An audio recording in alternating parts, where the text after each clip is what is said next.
Hi, everyone, and thanks for tuning in to another episode of Behind the Body. I'm Andrea, Hi, my name is Anna. and we are so excited for you to be here with us today. We have a really good episode we're excited to do.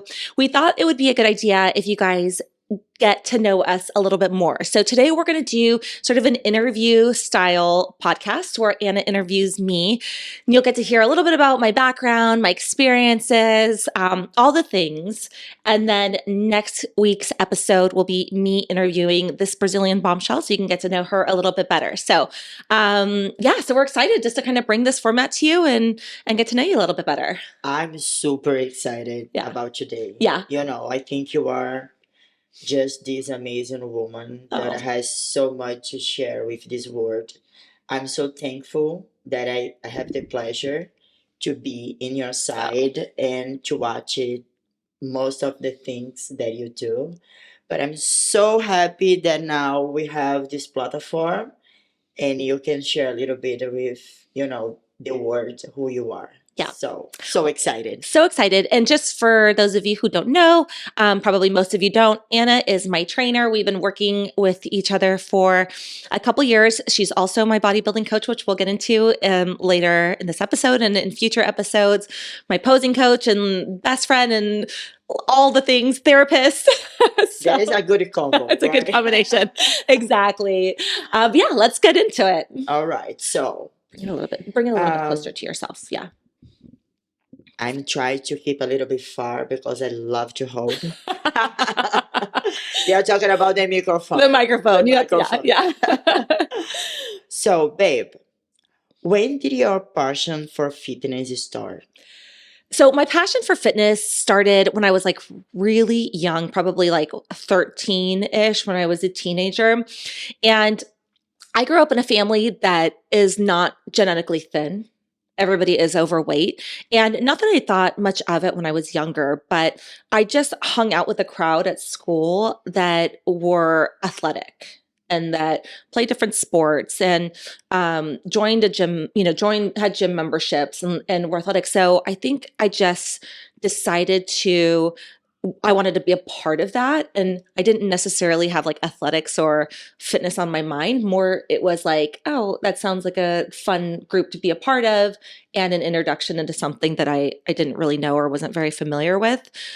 But so after that, so it was that time where I just like found this, this relationship with fitness through my group. And I just, grew to love it. It just became part of my lifestyle. Great. Did you have people in fitness who were your inspiration? I didn't really have any fitness inspiration. I would say that like there's certainly people I admire, and I didn't know much about bodybuilding. I didn't know, other than what, the women you see on the magazines back in the day when we didn't have internet, and you could see like these beautiful women with these like nice physiques. And I just thought like, oh, like they're genetically blessed or they just are these models.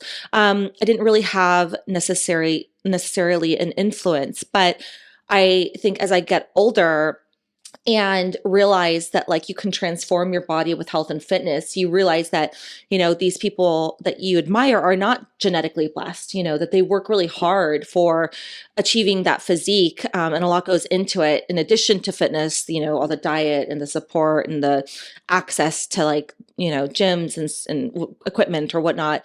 And so I found myself just being inspired by that, it was inspired by the hard work that goes into it. And then as I continued to get older, I learned a little bit more about bodybuilding and the sport. And definitely what goes into that is like another world, And while I was younger, I didn't necessarily aspire to be a bodybuilder or to get in bodybuilding by any means.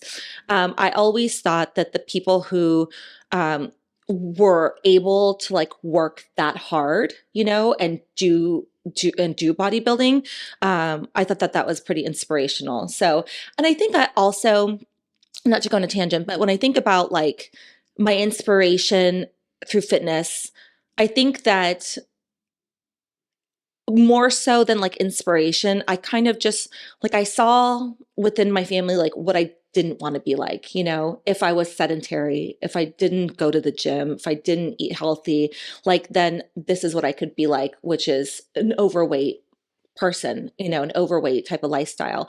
And I didn't want to do that. I didn't want to be that person. And so I think more and more in my life, like, yes, fitness plays a big role for a lot of great reasons that we'll talk about, but also, I don't want to be the opposite of that. You know what I mean? So I work hard to not be like that, if that makes sense. Yeah, you got this. Yeah.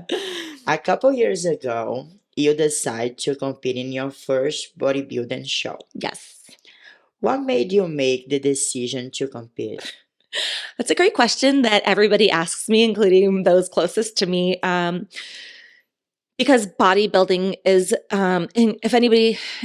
if those out there don't know what bodybuilding is, it is a physique sport in which you basically have to day in, day out, minute by minute, hour by hour during your prep, do really, really mentally, emotionally, and physically hard things, decisions and actions.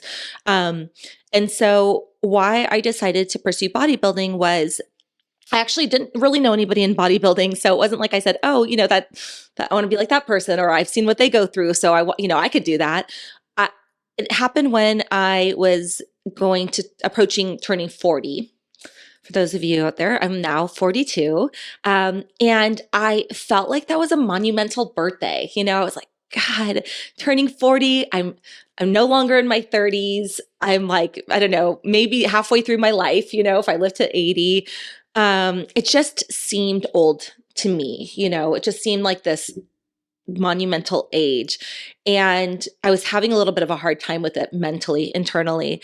And I thought to myself, like, well, how can I not feel this way? Or how can I lessen this blow that I feel about turning 40? And it just popped in my brain to do a bodybuilding show. When I think about bodybuilders, I think about young, fit physiques, I think about definitely, I don't think about a 40-year-old, you know what I mean? And I really wanted to do something that was going to be like really challenging to me. Like, well, look, actually, let me put it this way. I thought bodybuilding would give me the best physique I've ever had. I'll put it that way. So it was purely like, I will show you 40, I'm going to be hot. I'm going to do everything I can to get on stage in that little tiny bikini with my best physique at 40 years old. And I want people to be like, oh my God, she's 40. And so that was a driving factor to it, if I'm being completely honest, taking myself back to that time. But also I thought, like, in addition to the physique, in addition to how I'm going to look at 40, I want to do hard shit that's going to make me feel like, oh, I'm not just turning 40, like, and to be old. Like, I am actually doing hard shit that most people cannot do. And I just happen to be doing it at 40 years old. So it was like a little bit of like a, switch, like, I don't know how you could say it, like, psyching myself out, if that makes sense. Totally. And it's so funny to you say that when you're thinking about a bodybuilding body, Yeah. a bodybuilder body, you're thinking about young Mm-hmm. because it's not what this sport is. If you're thinking about muscle maturity, a 20 years old girl never gonna have the muscle maturity that you do. That's true. But of course, when you see the physique, you think like, no, May, I'm too old for that. Yeah. Because, you see the beautiful young ladies on stage, without the collagen on the skinny and bring this fresh air and look. But listen, take longer to get these glutes, those glutes, this maturity on your physique. Yeah. Means, yeah. There is a benefit to coming to the stage as a 40-year-old, like you said. I have muscle maturity. I've been working on this for a long time. All of that is great, but definitely getting on the stage with 20-year-olds, because there's a lot of 20-year-olds that compete, and I'm lined up right next to them. I mean, you're always comparing yourself, no matter what in the sport of bodybuilding. You're comparing yourself against you and working on yourself, but you're also looking at the others on the stage, and I'm thinking, man, those 20-year-olds. But I hold my own, and I have beat out some of those 20-year-olds. So there's something to be said about that. But yeah, and so that's, I decided to compete because I was like, I'm turning 40. This is so hard for me. I'm going to have my best body, despite turning 40. So let's do bodybuilding. And then also, like, let's do the hard thing too, because just mentally, when you focus on on this transformation that's not just physical, but also, mental and emotional, um, you just feel empowered. You know what I mean? You Exactly. feel this like sense of like extreme empowerment. And then 40 became nothing. And then once I got on stage and I competed against people half my age, I was like, oh, and keep going because I'm competitive. And Yeah. also a lot of it is in my control. If I want to be better and beat more of them, then I can. I think you made the best, choice for yourself because getting 40s with your best confidence, with your self love, everything in 100%, like you did it, Yeah. is the best. I'm looking for getting my 40s as a good as you. I know. And we talk about it all the time. Like I say, because it takes a very long time to build muscle. Like a little side note, any woman out there who's like, oh, I don't want to lift weights because I don't want to get bulky. Oh. Listen, if it were that easy, trust me, like we should be so lucky, but it takes a lot of time to put on muscle. And, we've been working, we've had hundreds of workouts we've done together. I work lower body glutes 3 times a week, and we're still working to build them. It takes a very, very long time. So I joke that by 45 years old, I'm going to have my best body, definitely my best ass.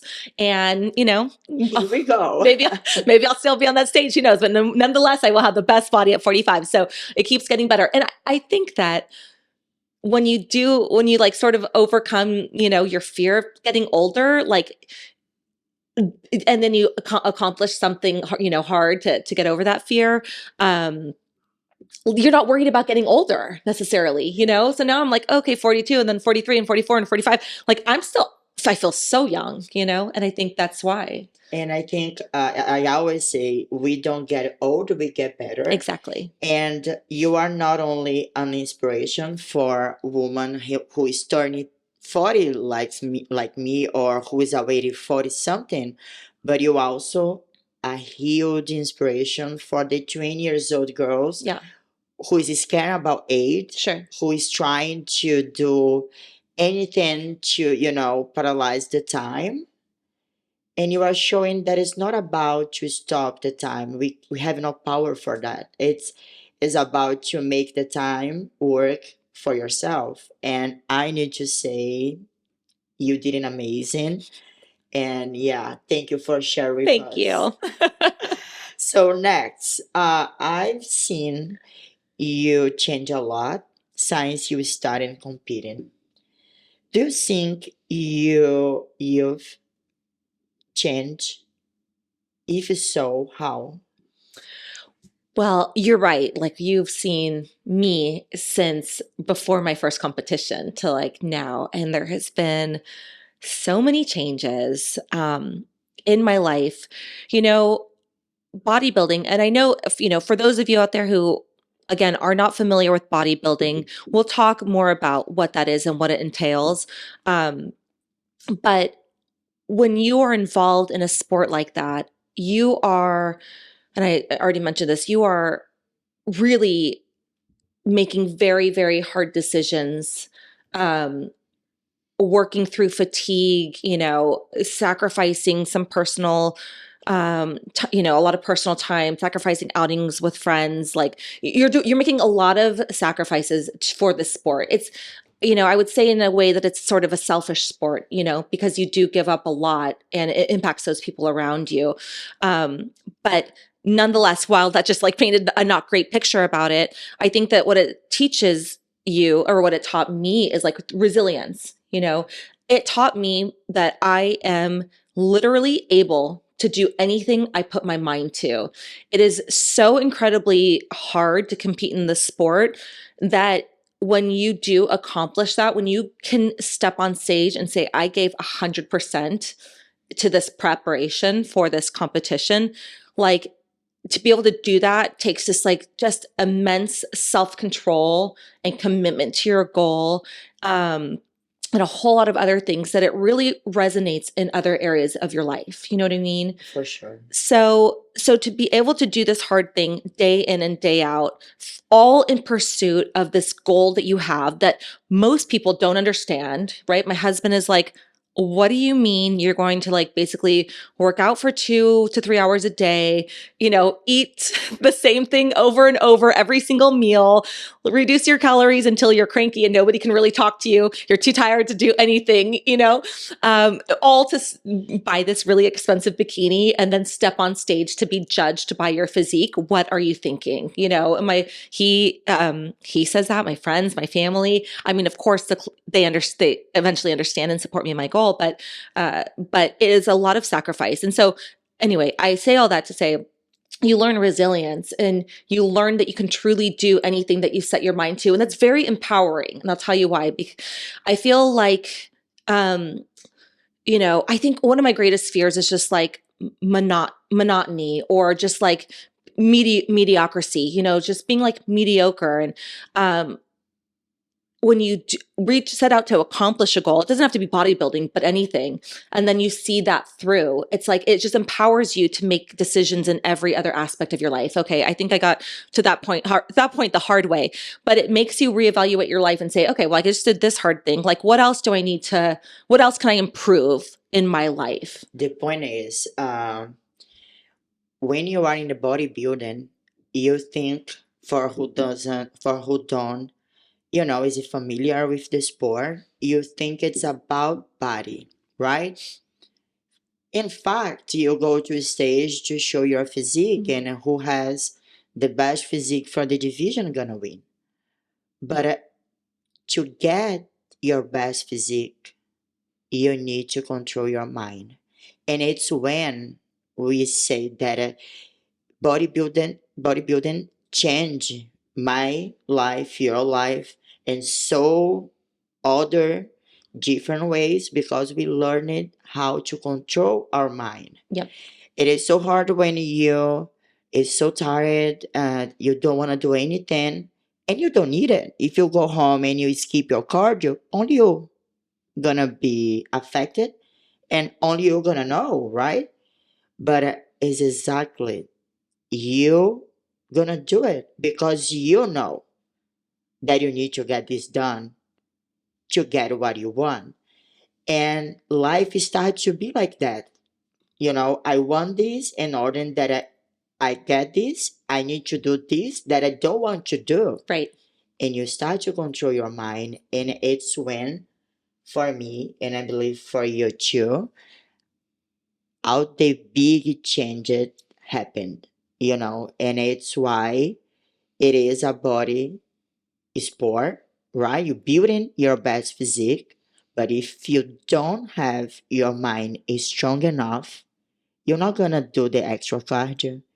You're gonna cheat your diet because it's you. No one's watching you 24/7. Right. So your mind must be so strong. So you go for the uncomfortable, and you start to be comfortable with that. You start to feel good. I got this. Oh my gosh, 3 hours at the gym and eat the food that I don't want. I did this again. So come on. I can study for, get the job that I want. I can do anything because I can control my mind, and I believe myself. So I think I could not have said it better. It's exactly right. You are accountable for everything that goes into it, you're accountable for hitting those daily goals, and nobody's going to know better if you don't do your cardio or if you sneak, a cookie or two at the end of the day, right? Like, you're accountable for yourself. And when you can successfully go through that preparation, having made all those hard decisions that you check off one by one every day, you look back and reflect and think like, yeah, I can do this. And I think that it resonated in the rest of my life, and all of the things it made me so happy to accomplish this goal and so happy to work so hard towards it, that I just started to look at areas of my life and, um, where I can control whether or not I was happy or being fulfilled or it was the right move, right thing for me at the time. And I know this, seems like, off the topic of bodybuilding, but at that soon after that, or actually as I was like getting ready for my second show the following year, um, I was in the middle of prep and I just, made the decision. Like I was so happy with going in to prep again. I was so happy to have this challenge and this goal that like is really fulfilling towards me. And I started to evaluate specifically my role at my job, and I think this is how it resonates. Like when you can make hard decisions and you can trust yourself, that I was finding myself like very unhappy to get up and to do this, to go to work. And it's this job I've had for my entire career, which I absolutely love the people, I love the job, but it just wasn't fulfilling for me anymore. And it was making me unhappy. And out of, a lot of back and forth in my mind as to like, hey, well, maybe I can just suck it up, or maybe I could just, all the great things, the great pay, the great position, all the things that make you, keep a job that you're not happy with were going through my mind. And I had finally come to my husband and I was like, listen, I think in order for me to be truly happy, I need to leave my job. Like, I don't think I can do this job half-assed. I don't think I can be doing this job at like 50, 80% and doing it at 100% doesn't make me happy. And I don't know what else I'm going to do. I didn't have anything lined up. I didn't have a side hustle. I didn't want to go back to another corporation or do the same job with somebody else. I really wanted to rip the Band-Aid off and do something completely fresh, not knowing what that was. But I made the decision to leave because I trusted myself. I knew I could do hard things. You know what I mean? And I don't mean to say that like bodybuilding like taught me all this stuff, but it taught me so much like how I can make hard decisions and trust in myself and move forward and knowing that like I got it, right? Like I got it. And so that might seem like a far stretch, but it really is truly a connection that I don't think if I had done bodybuilding, I would have just been going through life like my normal self and the normal routine, and nothing. Like bodybuilding sort of shook me, like shook me to wake me up and be like, you can live your best life and feel this great way. You just got to make these decisions yourself. Yeah, and it's so good to feel connected with yourself. Yeah. And I think it's when you make the right decisions.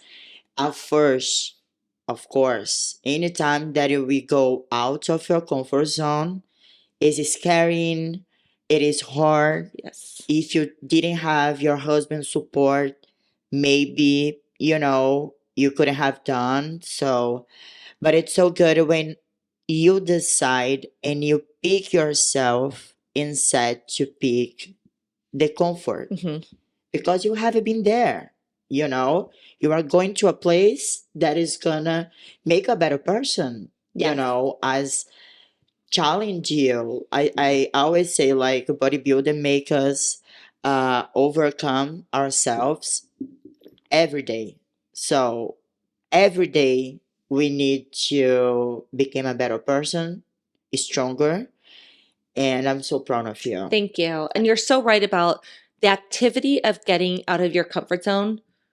So hard. The hardest thing I think people can do. It's Yeah. really hard, really uncomfortable, but like the most liberating and the most rewarding thing you can ever do, Yeah. Yeah. All right. So here we go for the next. And I'm so excited about this question, of course, because I know how many good things you are planning and you are work on. So, babe, you have been working so hard in a lot of different areas in your life. That was what you are working on Yeah. right now. What's your goals? Everything. We want to know. So now that I'm a 42-year-old bodybuilder with no real job, like, let me tell you what's next. No, and I say that I'm joking, of course. But so obviously, this podcast is not all about bodybuilding, but it is my journey. And as we'll learn, is an ex-athlete as well. So bodybuilding will continue in my life. Since we got back from a national show last year. So for those of you, I competed in a show in October of last year, and then in a regional show, they call it, and then the next level up is a national show, and then the next level up is a pro show, and you evolve into these categories. And so I competed in a national show in November, and then Anna and I have taken the last however 6 months, 5 months now, 5.5 months, um, not competing, but reversing my diet to a very, very healthy state and a little bit of a surplus and working in the gym super, super hard to build muscle. So we have some feedback from the judges, which is great. If you want it, they'll give it to you and you know what to go back and work on. So we've been working really hard on that, which is amazing, and hopefully making some gains in all the right places. Anna is a phenomenal trainer. She knows exactly what I need. She pushes me like no other person could ever push me. And we work lower body, glutes, and hamstrings together 3 times a week. So, You are the gift, babe. oh, You are the one who makes me study and don't stop to looking for a better exercise and help you to get your goals because you just there for you work so hard. That is a pleasure to me, well, your we are a call. good team. We're a good team, that's for sure. So, like, could not do it without you 1,000,000%. That's why we're here, because I'm like, I can't do it without you. So we will compete again. I think we decided we will aim for another show in October, a regional show, so I can qualify for a national show again, and then hopefully qualify and do a national show in November. So I'm really, really excited about that. That gives me like a little bit more time to grow before we have to start dieting down and losing some fat and losing maybe a little bit of muscle that goes with that. So I'm in such a good place. I literally feel absolutely so excited to compete. Like, I just feel like I will be the best I've ever been. I feel like I will be very competitive. But again, I'm not going on stage to beat anybody else. I'm going to stage to beat myself from last year. And I feel like we are well on our way to do that. So there's just like this excitement about being able to compete. So that will be later in the fall. And then professionally, I have been looking at different areas that I feel like would be a good fit for me professionally. And, it's, I find myself like, I left this corporate job. That's all I knew for 17 years of my life. And I know for a fact what I don't want to do is go back to a similar environment. I want to be entrepreneurial, and I have an incredible passion for health and fitness. And so I'm really excited we're launching this podcast because it's just like an outlet for us to talk about all of our passions with the women across the world, and hopefully have this really great strong community. So like that is top of the charts for me. I'm very excited that we're doing this. And then also another thing I'm working on, which I will be so excited by the time this podcast episode launches, it could be launched as well, but I'm working on an online course for vegans who want to lose body fat and gain weight.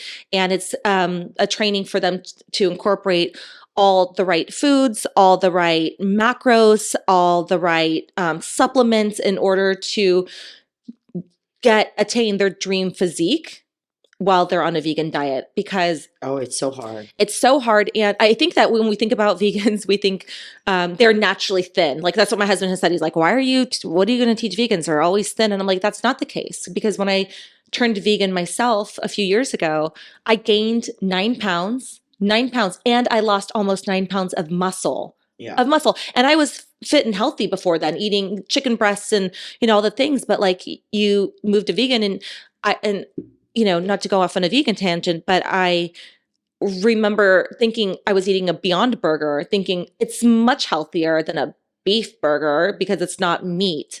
That's not the case. It's just as fattening and it's processed. So it's like worse. And so being as intuitive as I am to nutrition, didn't know myself how to get the physique that I was accustomed to or that I wanted. And so I feel like there's an opportunity to teach other people who want to look their best, For sure. feel their best, to incorporate some of the things that I've learned. So I'm excited to share that as well. I'm so excited too because honestly, it's so hard to make a meal plan for who is vegan. Yeah. Oh, but yeah, I know how to do it. But the point is, most of the protein, the natural protein, is come with carbs, a lot of carbs. Or tofu, for example, is like higher in fat and higher in carbs. So and sodium. Yeah. And, you know, it's not only that. I think you're going to help people how to live the lifestyle because I think a lot of people, since this became something so popular, people who start for the right reason that I super admire it. Yeah. And have people who start because they think they're going to lose weight. Exactly. That is a mistake. If you are doing that, first, do her course, understand, and make your decision, because it's not that easy. But it's possible because look at her. Thank you. Right? And it's the number one question I get asked from people at the gym or in the community, like, what do you eat? And it's not that easy. I can't just like list off a thing, especially when if I was not vegan, I could say I eat chicken breast and broccoli and asparagus and rice. It's not that easy as a vegan, as much as it sounds like it should be. There is a finesse to it. There's a finesse to it. So I'm excited to share what I learned with the world because I learned the hard way. And so I want to prevent other people from running into those same roadblocks, gaining weight like I did when they're not intended to, and learning how to be their best version. And of course, we're going to have a little bit here, in our podcast in the future. Yeah. Talking a little bit more about vegan because I know that I have a lot of people who wants to know more. Yeah. If you have any questions about veganism or, how to gain muscle and lose body fat on a vegan diet, DM us, let us know. I'm happy to answer any questions, and provide some perspective of what I learned. Yeah. I'm so proud of you. Yeah. I feel like the mommy watching the little girl going good at school. I'm excited. And I think that to sum it up, I think what I'm most excited for in life is that everything is in my control. You know what I mean? And I mean, of course, there's things in our control, but if I want to be happy, if I'm not happy doing something or feeling a certain way, it is in my control to make those changes. And like, just to feel that way is very liberating. You know what I mean? I just feel like I feel good about where I am and what's to come. Good. Thank you for sharing with Thank us. you. I'm so excited, to be part of the whole process of your goals this year. I know you're gonna get one by one. I believe in you 110%. And again, I'm proud of you. Thank you for answer, and share with us. It's so important people get to know you better, and I'm so glad that they're gonna get the opportunity to be inspired by you as I have. So thank you so much. Thank you. I love you. And then next week is your turn. So we'll get to learn all about how you've blessed us with your presence all the way from Brazil and all the great things that you have accomplished and the struggles that you've been through and how you got to where you are. So I'm excited for everybody to hear that episode. I'm so excited too. You guys get ready because my accent is gonna be in hot. Your accent is the best part about you. I love that. It brings something unique to our podcast, and I wouldn't have it any other way. Yeah. Well, thank you everybody so much for joining into today's episode of Behind the Body. We're so grateful that you're here. We appreciate you guys so much, and I really wanna say together we are stronger. We can be good by ourselves, but together we are unstoppable. So I want to invite you to be part of our journey and start yours if you didn't Yeah, so let's go. Yeah, Bora. let's do this. Bora, as we say. But please subscribe to this podcast if you like that. We appreciate it. Please leave any comments. You can find us on Instagram, Behind the Bod, or on YouTube if you're not watching us now. We will post all our podcasts on YouTube as well as additional content like workouts, and you'll be tracking my progress as we get ready for the competition season this fall. So you can always follow us there, but let us know what you like to hear. Let us know if you have any questions. We'd love to hear from you. You are our community. And we are so excited to join you next time for Anna's interview on Behind the Body. Bye. Bye.